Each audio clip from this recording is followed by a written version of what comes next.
बिस्मिल्लाहिर्रहमानिर्रहीम। अस्सलाम वालेकुम स्टूडेंट्स, मैं हूं हसन फरीद, आपका फिजिक्स टीचर। आज हमारे पास जो टॉपिक है डिस्कस करने को वो है मोमेंटम या लीनियर मोमेंटम। तो आइए स्टूडेंट्स स्टार्ट करते हैं आज का लेक्चर। स्टूडेंट्स, आज के लेक्चर का आगाज एक छोटे से सवाल से करते हैं।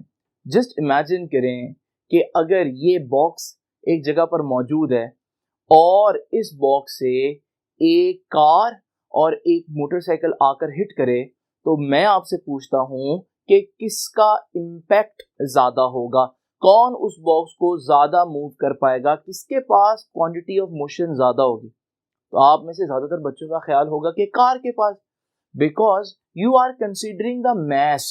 आप मैस के हिसाब से देख रहे हैं और आप देख रहे हैं कि जिसके पास मैस ज्यादा होगा उसका इंपैक्ट ज्यादा होगा।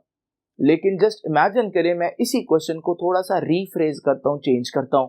अब मैं कहता हूं कि वो जो बाइक है वो स्पीड से आ रही है 100 किलोमीटर पर आवर की, जबकि वो जो गाड़ी है वो 2 किलोमीटर पर आवर की स्पीड से आ रही है। अब बताएं कौन उस बॉक्स को ज्यादा डैमेज करेगा। तो अब आप कहेंगे कि सर वो जो बाइक है वो ज्यादा डैमेज करेगी। यानी कि हमने यहां से ये सीखा कि ना सिर्फ चीजों का मैस इंपॉर्टेंट होता है, बल्कि चीजों की स्पीड कितनी है, वो जो मैस है वो कितनी मोशन से आ रहा है, कितनी स्पीड से आ रहा है, ये भी इंपॉर्टेंट होता है। तो इसे हम किस तरह से एक्सप्लेन करेंगे स्टूडेंट? इस क्वांटिटी को हम कहते हैं मोमेंटम। क्योंकि स्ट्रेट लाइन में चीजों को मूव कर रहे हैं तो मोमेंटम की बजाय हम वर्ड यूज कर लेते हैं लीनियर मोमेंटम। लीनियर मोमेंटम को P से रिप्रेजेंट करते हैं।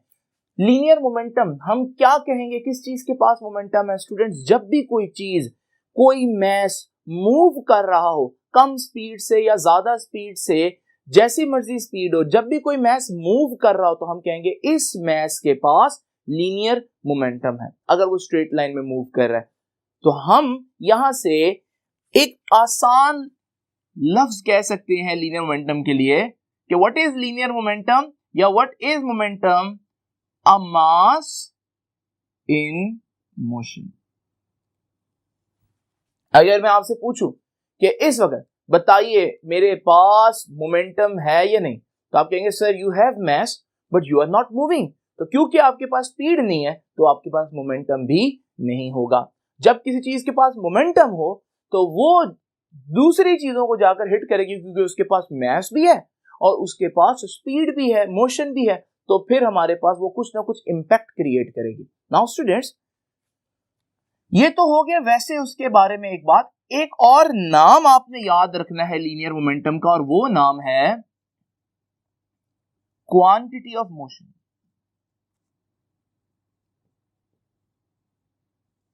याद रखिएगा, लीनियर मोमेंटम का एक और नाम क्या है?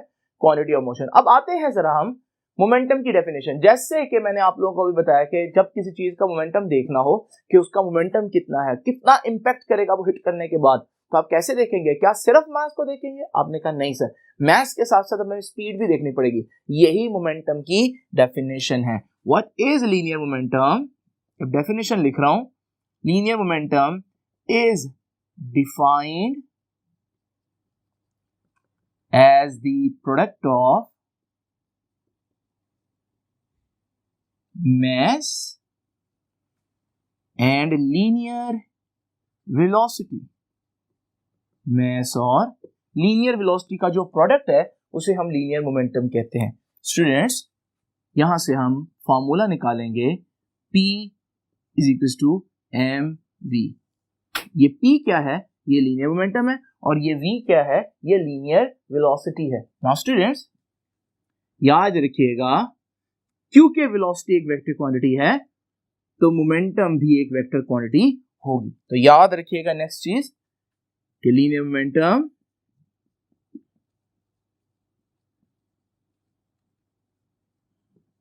Is a vector quantity. अब अगर वेक्टर क्वांटिटी है तो हर वेक्टर की कुछ ना कुछ डायरेक्शन तो होती है। अगर ये वेक्टर क्वांटिटी है तो इसकी भी कोई ना कोई डायरेक्शन होगी। इसकी डायरेक्शन कहां होगी जरा देखते हैं। जब हमारे पास स्केलर और वेक्टर मल्टीप्लाई होते हैं तो जो नया वेक्टर आता है उसकी डायरेक्शन वही होती है जो इस वेक्टर की होगी। तो इसका मतलब लीनियर मोमेंटम कहां हुआ? जहां को वेलोसिटी होगी वही लीनियर मोमेंटम होगा। तो students, linear momentum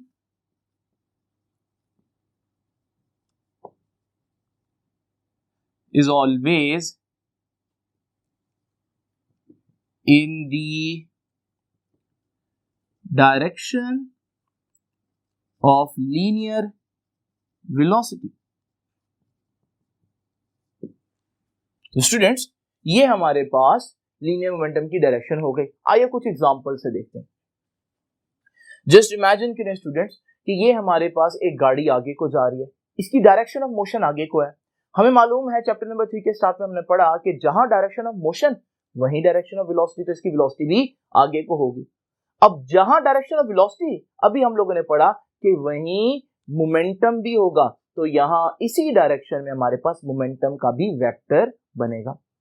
now students, अगर मैं आपसे एक क्वेश्चन पूछूं that if a body is moving in a circular path with uniform speed से मूव कर रही है, यानी कि 20 स्पीड है 20 ही रहेगी, uniform speed, which quantity is not constant, कौन सी क्वांटिटी कांस्टेंट नहीं होगी?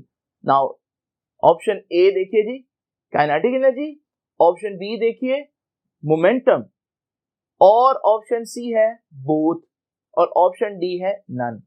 नाउ स्टूडेंट्स, जस्ट इमेजिन करें काइनेटिक एनर्जी का फार्मूला क्या होता है। काइनेटिक एनर्जी का फार्मूला होता है हाफ mv², और स्टूडेंट्स मोमेंटम का फार्मूला क्या है? mv। अब देखिए स्टूडेंट, मैंने आप लोगों को बताया कि वो जो बॉडी है सर्कल पाथ में मूव कर रही है, वो यूनिफॉर्म स्पीड से मूव कर रही है। यूनिफॉर्म स्पीड है, अगर स्पीड यूनिफॉर्म होगी तो काइनेटिक एनर्जी हमारे पास कांस्टेंट होगी। लेकिन स्टूडेंट्स, आप समझ रहे होंगे मोमेंटम भी कांस्टेंट होगा, क्योंकि मोमेंटम में भी v आ रहा है। स्टूडेंट्स, ये मोमेंटम में जो v आ रहा है ये v का वेक्टर है, और जब कोई सर्कल पाथ में मूव कर रहा हो तो सर्कुलर पाथ के अंदर उस चीज की direction of velocity along the tangent होती है, और जैसे जैसे वो मूव करेगी उसकी वेलोसिटी जो है वो टेंजेंट क्योंकि चेंज होगा तो वेलोसिटी भी चेंज होगी। इसका मतलब यहाँ पर कौन सी चीज सर्कल में मूव करते हुए कांस्टेंट नहीं होगी? लीनियर मोमेंटम कांस्टेंट नहीं होगा, क्योंकि लीनियर मोमेंटम वेक्टर क्वांटिटी, और वेक्टर क्वांटिटी को डायरेक्शन चेंज होने से फर्क पड़ता है। नाउ स्टूडेंट्स, यहां से हम इस लीनियर मोमेंटम के यूनिट फाइंड आउट करते हैं। तो जरा देखते हैं इस लीनियर मोमेंटम का यूनिट क्या होगा। ये देखिए स्टूडेंट, हमारे पास मैस आ रहा है, मैस का यूनिट क्या होता है? किलोग्राम, और साथ क्या आ रही? वेलोसिटी, वेलोसिटी का यूनिट क्या होता है? मीटर पर सेकेंड। तो स्टूडेंट्स, हमारे पास यूनिट आया मोमेंटम का किलोग्राम मीटर पर सेकेंड, या इसको हम एक और तरह से भी लिख सकते हैं, और वो है न्यूटन सेकेंड। न्यूटन सेकेंड क्यों लिखते हैं? क्योंकि अगर आप इसको सॉल्व करें तो यही चीज आ जाएगी। स्टूडेंट्स, करके देखते हैं। ये देखिए, न्यूटन का आंसर आपको मालूम है, न्यूटन क्या होता है? किलोग्राम मीटर पर second square into this second, तो हमारे पास ये बनेगा किलोग्राम मीटर पर सेकेंड। तो वही चीज आ गई। तो ये दोनों ही मोमेंटम के यूनिट है। एक आखिरी चीज स्टूडेंट्स, अगर हम डायमेंशन निकालना चाहें, डायमेंशन के लिए किलोग्राम की जगह किलोग्राम मैस है m, मीटर लेंथ है l, सेकेंड टाइम है t, और सेम पावर्स और स्क्वायर ब्रैकेट्स, तो ये बन गई मोमेंटम की डायमेंशन। नाउ स्टूडेंट्स, अब हमारे पास दो कॉन्सेप्ट हो गए। एक में हम कहते हैं भाई चीजों पर इंपैक्ट तब होगा जब उन पर फोर्स लगाएंगे, और अब मैंने बोला कि चीजों का इंपैक्ट डिपेंड करता है कि मोमेंटम कितना है। क्या मोमेंटम और फोर्स का आपस में कोई रिलेशन है? तो आइए स्टूडेंट्स जरा देखते हैं कि मोमेंटम और फोर्स का आपस में क्या रिलेशन है।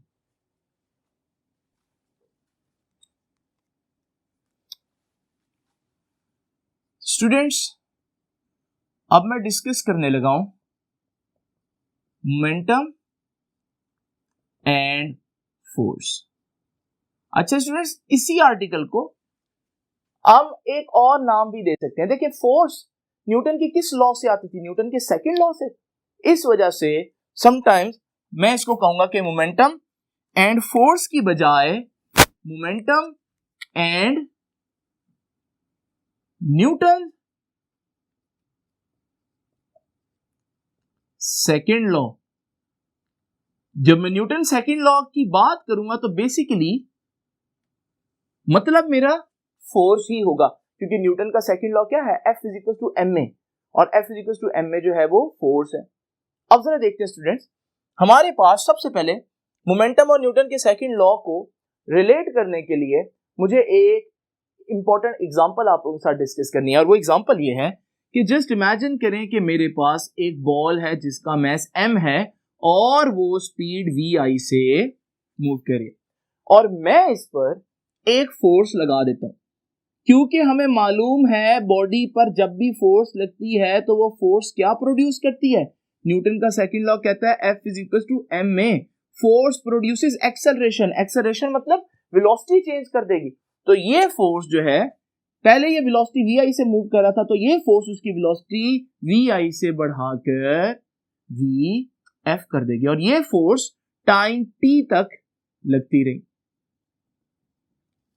अब क्योंकि उसकी स्पीड चेंज हो गई है, हमें मालूम है जब किसी चीज की स्पीड चेंज हो तो उसमें एक्सेलरेशन होता है, वो एक्सेलरेशन हम उस एक्सेलरेशन के फॉर्मूला से निकाल सकते हैं। उससे पहले मैं बताता जाऊं, अगर आपको ये शॉर्ट क्वेश्चन में आए तो आप इसी बात को थोड़ा सा एक्सप्लेन करेंगे और वर्ड्स में लिखेंगे कि suppose a body of mass m is moving initially with velocity vi, a force F acts for time t to increase the speed from vi to vf।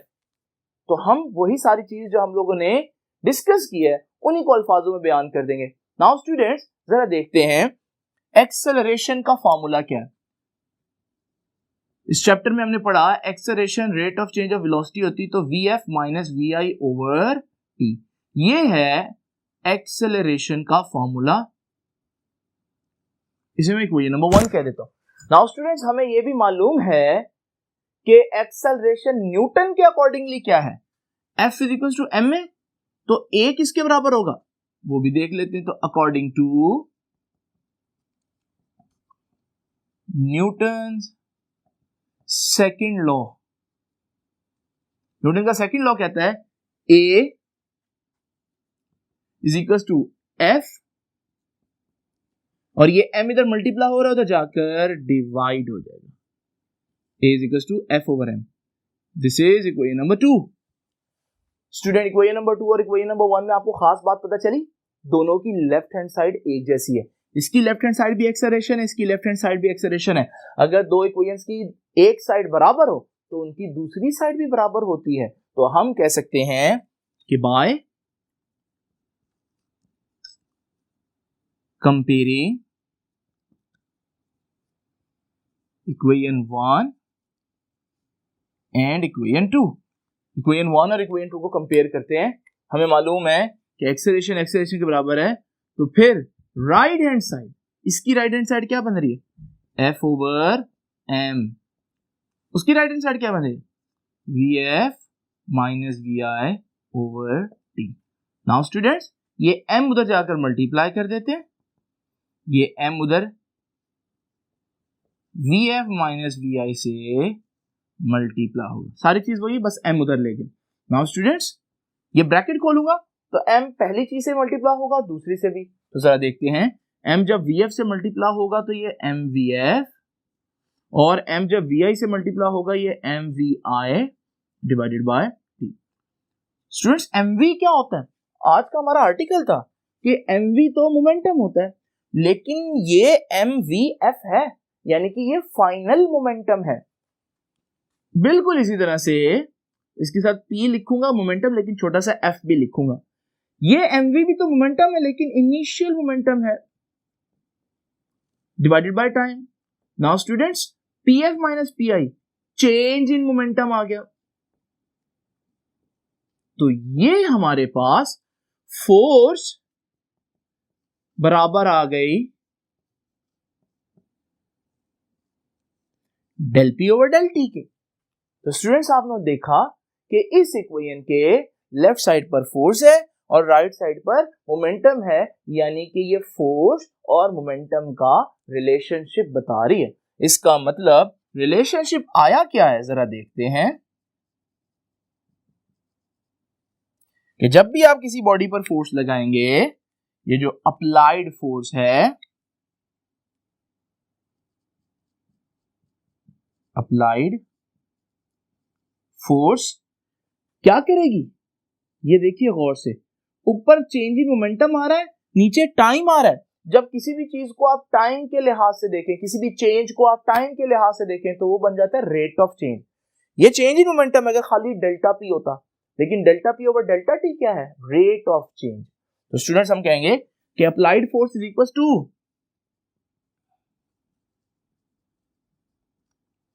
Rate of change of momentum.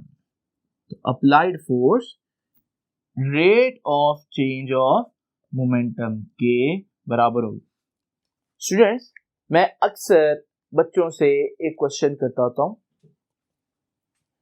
मैं कहता हूं कि what is the unit of del P over del T, और option है newton second, option B है second, option C है newton, option D है none of these. अब स्टूडेंट्स, बच्चे फौरन ही क्या करते हैं, del P over del T के यूनिट निकालना शुरू कर देते हैं। देखिए इसका आसान शॉर्टकट क्या है, del P over del T किसके बराबर है, हमने देखा कि del P over del T तो फोर्स के बराबर है, और अगर ये फोर्स के बराबर है तो del P over del T का वही यूनिट हो जाएगा, फोर्स का यूनिट है। अब फोर्स का यूनिट तो कैलकुलेट करने की जरूरत नहीं, हमें पता है कि न्यूटन होता है, तो हम फौरन से कहेंगे यहां पर भी कि del P over del T का यूनिट क्या होता है, न्यूटन। कैसे निकालेंगे, नहीं, क्योंकि हमें पता है del P over del T force के बराबर है, तो डेफिनेटली उसका यूनिट न्यूटन के बारे में होगा। नाउ स्टूडेंट्स, ये हमारे पास जो कॉन्सेप्ट था मोमेंटम का, और मोमेंटम और फोर्स के दरमियान रिलेशन क्या था। लेकिन स्टूडेंट्स, अब एक बहुत इंपॉर्टेंट चीज आप लोगों के साथ डिस्कस करूंगा, और वो है इंपल्स। स्टूडेंट्स, अब हम देखते हैं कि ये इंपल्स क्या चीज है। इंपल्स को देखने से पहले मैं आपसे एक क्वेश्चन करता हूं। वो क्वेश्चन ये है कि अगर मैं आपसे पूछूं कि जब भी दो चीजें टकराती हैं, हिट करती हैं, तो डैमेज कितना होगा, इंपैक्ट कितना होगा, पेन कितनी होगी, ये कौन डिसाइड करता है? और आप में से ज्यादातर बच्चे फौरन से सोचेंगे सर फोर्स डिसाइड करती है। लेकिन ये बात किसी हद तक ठीक है, मुकम्मल तौर पर ठीक नहीं है, क्योंकि अगर ये बात ठीक होती तो अगर आप 10 न्यूटन की फोर्स जब भी लगाते आपको एक जैसी पेन होती, क्योंकि फोर्स तो सेम है और फोर्स ही डिसाइड कर रही है कि डैमेज कितना होना है, पेन कितनी होनी है। लेकिन अगर आप यही 10 न्यूटन की फोर्स से फुटबॉल को किक करें और फिर इसी 10 न्यूटन की फोर्स से इस ईंट को किक करें, क्या आपको एक जैसी पेन होगी? आप फौरन कहेंगे नहीं सर, नीचे वाली जो केस है उसमें जो पेन है वो ज्यादा होगी, वही 10 न्यूटन की फोर्स ज्यादा फील होगी। अब ऐसा क्यों है? अगर दोनों फोर्सेस 10 न्यूटन है तो फिर हमें एक कम फील और एक ज्यादा फील क्यों हो रही है?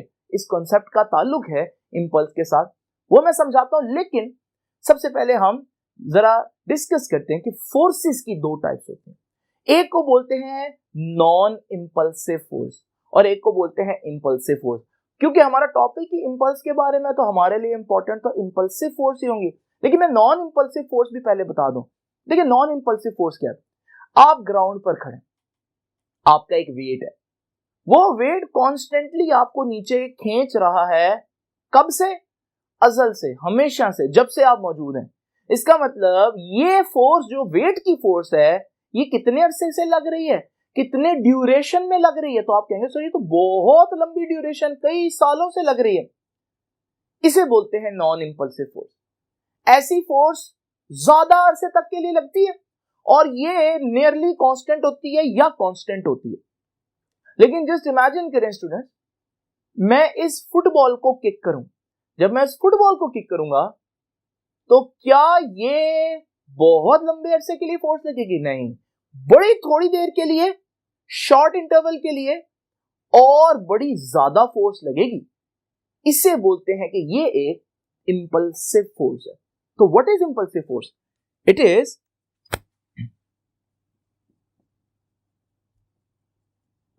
इंपल्सिव फोर्स को अभी मैं डिस्कस करता हूं इम्पल्सिव फोर्स क्या होती है? इट इज द फोर्स, कौन सी फोर्स?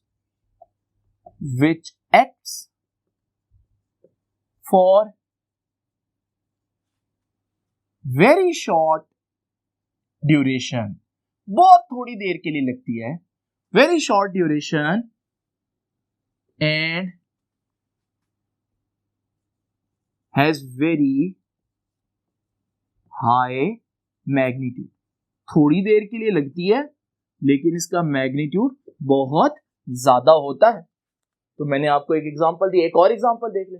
जब आप क्रिकेट बैट से बॉल को हिट करते हैं तो ये भी थोड़ी देर के लिए बहुत ज्यादा फोर्स लगा देती है बॉल के ऊपर, इसे भी हम बोलेंगे ये भी एक इंपल्सिव फोर्स है। इंपल्सिव फोर्स की एक एग्जांपल भी हो जाए, impulsive force when a cricket ball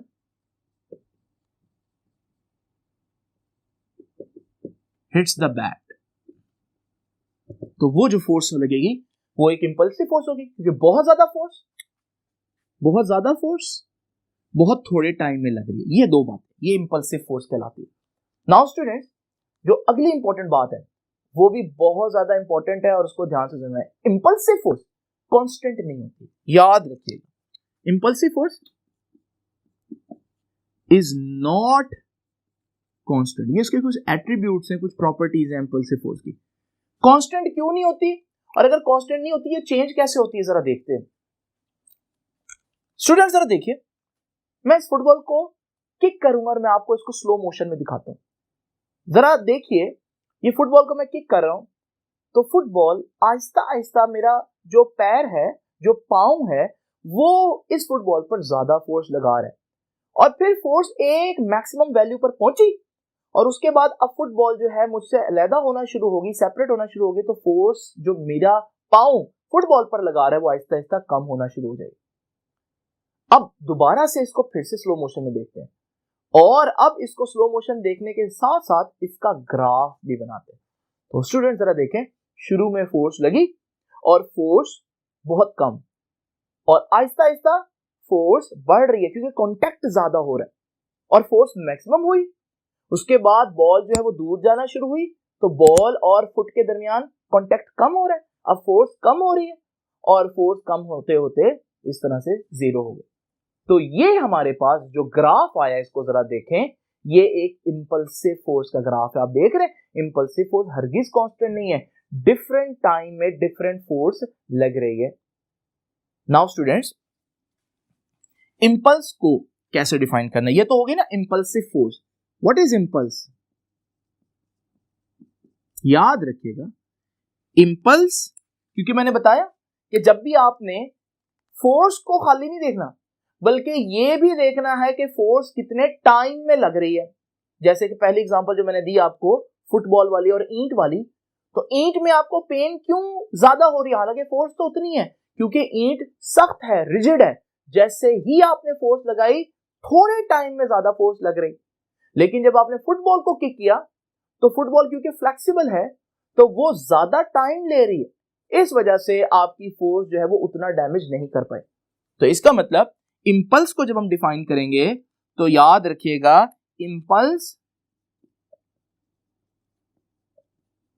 is the product of force and time, यानी कि इंपल्स आए बराबर आया F मल्टीप्लाई बाय टी। ये जो F इंटू टी की क्वांटिटी है, इसे हम बोलते हैं इंपल्स। ये फोर्स कौन सी है स्टूडेंट्स? वही इंपल्सिव फोर्स। नाउ याद रखिएगा, हम कहेंगे ये फोर्स इंपल्सिव फोर्स है। टाइम कौन सा है? वही वेरी शॉर्ट टाइम, जिस टाइम के लिए वो फोर्स लगी। नाउ स्टूडेंट्स याद रखिएगा, बड़ी इंपॉर्टेंट बात, फोर्स एक वेक्टर क्वांटिटी, टाइम स्केलर है, वेक्टर स्केलर से मल्टीप्लाई तो आंसर भी एक वेक्टर आता है। तो याद रखिएगा, ये जो इंपल्स है ये भी एक वेक्टर क्वांटिटी है। तो फिर वेक्टर है तो इसकी डायरेक्शन कहां होगी? इंपल्स उसी डायरेक्शन में होगी जिस डायरेक्शन में फोर्स होते हैं। तो याद रखिएगा, impulse is a vector quantity, और इसकी डायरेक्शन वही होगी जो फोर्स की होती है। इसके बाद स्टूडेंट्स डिस्कस करते हैं इंपल्स का यूनिट। तो देखिए जी, इंपल्स ये न्यूटन आ रहा है और टाइम क्या है, सेकंड, तो इंपल्स का यूनिट क्या हुआ, न्यूटन सेकंड। कुछ याद है स्टूडेंट्स, ये न्यूटन सेकंड और किसका यूनिट है, ये तो मोमेंटम का भी यूनिट है। इसका मतलब मुझे लग रहा है जैसे इंपल्स और मोमेंटम का कोई रिलेशन जरूर बनता है। आइए स्टूडेंट देखते हैं वो क्या रिलेशन है। अभी आपको मैंने आर्टिकल के फर्स्ट हाफ में बताया कि फोर्स किसके बराबर होती है, rate of change of momentum, और इसका पूरा फार्मूला होगा mvf minus mvi over T. अगर यही टी इधर डिवाइड हो रहा है उधर जाकर मल्टीप्लाई कर दूं तो student f multiply by T हो जाएगा उधर, और इधर क्या रह जाएगा, mvf minus mvi। Student f multiply by T क्या होता है, ये देखिए f मल्टीप्लाई बाय टी तो इंपल्स है। इसका मतलब हम कह सकते हैं कि वाकई में इंपल्स और मोमेंटम का रिलेशन बन रहा है, और इंपल्स किसके बराबर आ रहा है, मोमेंटम के नहीं, चेंज इन मोमेंटम के, क्योंकि फाइनल में से इनिशियल मोमेंटम माइनस कर रहा हूं। तो याद रखिएगा इंपल्स और मोमेंटम का कैसा रिलेशन है स्टूडेंट्स, डायरेक्ट, जितना चेंज इन मोमेंटम ज्यादा उतना इंपल्स भी ज्यादा। नाउ स्टूडेंट्स एक क्वेश्चन जो बच्चे मेरे से पूछते हैं और वो बड़ा इंपॉर्टेंट है। स्टूडेंट्स बच्चे कहते हैं कि सर आपने अभी बताया कि जो इंपल्स है वो इंपल्सिव फोर्स जो है वो एक वेरिएबल फोर्स है, और वेरिएबल फोर्स ऐसी फोर्स है जिसकी कोई एक वैल्यू होती नहीं है, डिफरेंट वैल्यूज होती हैं। नाउ स्टूडेंट्स ये देखिए, जब आपने इंपल्स निकालना है तो यहां जो फोर्स है वो वेरिएबल है, और वेरिएबल फोर्स की कई वैल्यूज होती हैं, तो आपने यहां कौन सी वैल्यू पुट करनी है। बड़ा जेन्युइन क्वेश्चन है और बड़ा अच्छा क्वेश्चन है। तो स्टूडेंट जरा देखते हैं, इमेजिन करें आप ये जो ग्राफ है इसको जरा इमेजिन करें, अगर ये पानी होता और ये पानी होता तो क्या ये पानी इस तरह से रहता, कहीं ऊपर कहीं नीचे, पानी फौरन से बैठ जाता और अपनी सरफेस लेवल कर लेता। अब ये जो इसने अपनी सरफेस लेवल कर ली है, अब पानी की हाइट हर जगह एक जैसी है। मैं बिल्कुल इसी तरह से वो जो ग्राफ है मेरे पास फोर्स और इंपल्स का, मैं इस ग्राफ को लेवल कर देता हूं। जब मैं इस ग्राफ को लेवल करूंगा तो लेवल करने के बाद उसी टाइम में फोर्स बराबर की डिस्ट्रीब्यूट हो जाएगी। असल में फोर्स इतनी नहीं लग रही, लेकिन अगर हम देखें एवरेज कुल मिलाकर अगर मैं बराबर तकसीम करूं हर टाइम में तो फोर्स इतनी बनती है। ये कौन सी फोर्स है, ये एवरेज फोर्स है। तो स्टूडेंट्स क्योंकि टोटल मिलाकर इफेक्ट यही आना है इस फोर्स वाला, इस वजह से यहां जो मैं फोर्स लगाऊंगा वो कौन सी फोर्स होगी, वो एवरेज फोर्स होगी, ताकि मैं उसको कैलकुलेट तो कर सकूं। क्योंकि वैसे अगर हम देखें तो फोर्स मुसलसल चेंज हो रही है, जब फोर्स मुसलसल चेंज हो रही हो तो फिर मैं कोई एक वैल्यू तो यहां पुट नहीं कर सकता। नाउ स्टूडेंट जरा देखते हैं कि हम इंपैक्ट्स को कैसे कम कर सकते हैं। ये देखिए, याद रखिएगा जो हमारे पास इंपल्स का फॉर्मूला आया है वो है F multiply by T. Impulse क्या है, चेंज इन मोमेंटम, और चेंज इन मोमेंटम है F multiply by T. Suppose करें चेंज इन मोमेंटम कांस्टेंट है, यानी कि अगर मैं कोई जो है वो हैमर से किसी कील को जो है वो हिट कर रहा हूं, तो वहां पर मैं एक ही अगर फोर्स से अप्लाई करूं तो हम कहेंगे कि ये मोमेंटम क्या रहा, चेंज इन मोमेंटम कांस्टेंट आया। अगर इस चीज को मैं कांस्टेंट रखूं तो याद रखिएगा क्योंकि ये वाली चीज कांस्टेंट है तो इसने भी कांस्टेंट रहना है। अगर मैं इस टी को इंक्रीज कर दूं टाइम को, तो फोर्स ऑटोमेटिकली रिड्यूस हो जाएगी, और फोर्स रिड्यूस होने का मतलब है इंपैक्ट कम हो जाएगा। जरा देखते हैं students. Now students just imagine करें, वही फुटबॉल वाली एग्जांपल लेते हैं। अगर हम ये फुटबॉल को देखें, ये फुटबॉल एक फ्लेक्सिबल चीज है, बहुत ज्यादा सख्त नहीं होती। अगर आप इसको स्लो मोशन में देखें तो आपको पता चलेगा जब आप इस पर फोर्स लगाते हैं यानी कि किक करते हैं तो ये फुटबॉल जो है वो थोड़ा सा अपनी जगह से डिस्प्लेस होती है, कंप्रेस होती है और फिर वापस अपनी ओरिजिनल पोजीशन में आती है। इस वजह से ये ज्यादा टाइम लेगी, और जब ज्यादा टाइम लेगी तो हम कहेंगे, सपोज करो इसने सेकंड के 10वां हिस्सा लिया, 1/10 ऑफ अ सेकंड। अब टाइम ज्यादा, क्योंकि चेंज इन मोमेंटम तो उतना ही, क्योंकि मैंने किक उसी फोर्स से की है। तो हमारे पास अगर टाइम ज्यादा तो फोर्स कम, और फोर्स कम तो इंपैक्ट भी या पेन भी कम ही होगी। यही वजह है कि जब मैं फुटबॉल को किक करूं, क्योंकि वो ज्यादा ड्यूरेशन लेती है उसी फोर्स को ट्रांसफर करने में, इस वजह से हमारे पास जो फुटबॉल है वो इतनी ज्यादा डैमेजिंग नहीं है। लेकिन सेम किक, उसी स्ट्रेंथ की किक मैं इस ईंट पर, इस ब्रिक पर दोबारा से किक करता हूं। अब जरा देखें, ब्रिक सख्त है, फ्लेक्सिबल नहीं है, तो ये अपनी जगह से मूव नहीं करेगी, जिसकी वजह से जब आप इस पर किक करेंगे तो आप देखेंगे कि किक फौरन ही पूरी की पूरी ट्रांसफर हो जाएगी फोर्स, और बहुत कम टाइम लगा। सपोज करें 1/100 सेकंड, सेकंड का 100वें हिस्से में, 100th पार्ट में फोर्स लगे। अब टाइम बहुत कम, और टाइम बहुत कम तो इसका मतलब इंपैक्ट या इंपल्सिव फोर्स बहुत ज्यादा। तो टाइम कम, जब टाइम कम होगा तो फोर्स ज्यादा होगी, क्योंकि टोटल आंसर कांस्टेंट ही रहना है। तो आपने देखा कि हम इंपैक्ट को कम कर सकते हैं। कैसे कम कर सकते हैं? अगर हम वो टाइम ड्यूरेशन जिसमें फोर्स ने लगना है वो बढ़ा दें। और वो कैसे बढ़ाएंगे? जब हम कैसे मटेरियल यूज करेंगे जो बहुत ज्यादा रिजिड ना हो, जैसे फोम होता है, जैसे कुशन्स होते हैं, इन पर अगर आप पंच भी करें तो आप देखेंगे कि आपको इतना पेन नहीं होगा। यही वजह है स्टूडेंट कि आपके सर पर अगर बाल ना हो तो 5 न्यूटन की फोर्स आपका स्कल जो है वो तोड़ सकती है, लेकिन जब आपकी स्किन और आपके बाल जो है वो फ्लेक्सिबल होते हैं तो यही फोर्स 5 न्यूटन की आपके स्कल को कुछ नहीं कहेगी। अब शायद 50 न्यूटन या उससे भी ज्यादा फोर्स चाहिए आपके स्कल को तोड़ने के लिए। नाउ स्टूडेंट्स, एक आखिरी बात कहता है आपकी बुक में, एक ऑब्जेक्टिव है, does a moving object have impulse? एक ऑब्जेक्ट मूव कर रहा है, क्या उसमें इंपल्स होगी? देखिए, इंपल्स किसके बराबर है? Change in momentum. अब फाइनल वेलोसिटी और इनिशियल वेलोसिटी आ रही है, अगर तो वो ऑब्जेक्ट इस तरह से मूव कर रहा है कि उसकी जो वेलोसिटी है वो चेंज हो रही है, यानी एक्सेलरेट कर रहा है, तो फिर हम कहेंगे फाइनल वेलोसिटी कुछ और होगी, इनिशियल वेलोसिटी कुछ और होगी, तो इसका आंसर हमारे पास आएगा। तो मूविंग ऑब्जेक्ट अगर एक्सेलरेटिंग ऑब्जेक्ट भी है तो इंपल्स होगी, लेकिन अगर वो मूव कर रहा है कांस्टेंट स्पीड से तो फिर आपके पास जितनी फाइनल स्पीड है उतनी इनिशियल स्पीड भी होगी, तो ये आंसर माइनस हो जाएगा और इंपल्स कितनी आ जाएगी? 0 हो जाएगी। तो स्टूडेंट्स, ये था हमारे पास आज का लेक्चर, जिसमें हमने देखा कि किस तरह से इंपल्स बाकी चीजों से डिफरेंट है और इंपल्सिव फोर्स का कॉन्सेप्ट क्या है। इंपल्सिव फोर्स वेरिएबल होती है, तो फिर हम यहाँ क्या पुट करेंगे? वो एवरेज लेकर फोर्स पुट करेंगे। तो स्टूडेंट्स, ये आर्टिकल भी बड़ा इंपॉर्टेंट है, शॉर्ट क्वेश्चन में पूछा जाता है। आप इस आर्टिकल को अच्छी तरह से रिपीट कर लीजिए, और अगर दोबारा जरूरत हो तो इसको फिर से देखिए। आपसे मुलाकात होगी नेक्स्ट लेक्चर में, तब तक के लिए अल्लाह हाफिज।